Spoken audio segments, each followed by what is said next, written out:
Wow, mikäs kohde tää on? Eikö se ole ihana? Oh. Tää on villa Benahaviksessa. Benahavissa on yksi halutoimista alueista tää rannikolla. Tää on erittäin vakavarainen. Ja tämähän on alueena tietysti gated, niin kuin suurin osa kyllä on täällä. No nyt sulle tulee tänne asiakkaat. Mä luulen, että mä luikin vähän piiloihin ja katselen, miten tää homma etenee. Jännittääkö sua koskaan, kun asiakkaat tulee?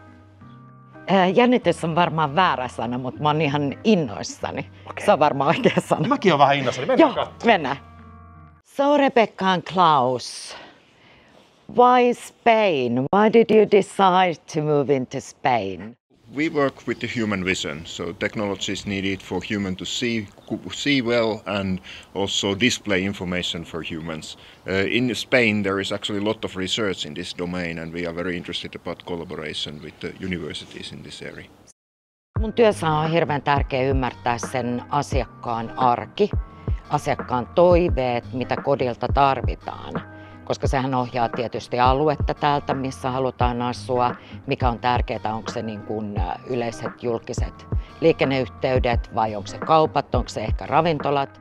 Tuossa pariskunta, joka kävi, oli ehkä sellaisia noin 40 suurin piirtein. Onko tämä aika tyypillinen perhe, joka tänne nyt tulee vai voiko sitä laittaa mitenkään? Niin kuin... Tämä on muuttunut tosi paljon. Tänne tulee nuorempia ja nuorempia ihmisiä tekemään etätöitä tai muuttamaan ihan ja löytämään, siis täällä on paljon kansainvälisiä yrityksiä, eli työskentelemään täällä. Suuri kiitos, oli kiva Kiitos. päästä kurkkaamaan sun työpäivää ja toivotaan, että kaupat menee maaliin. Kiitos. Jos ei mene, niin sitten tulee uudet asiakkaat. Kyllä. Sellaista on elämä. Aina. Näin on. Kiva. Moikka.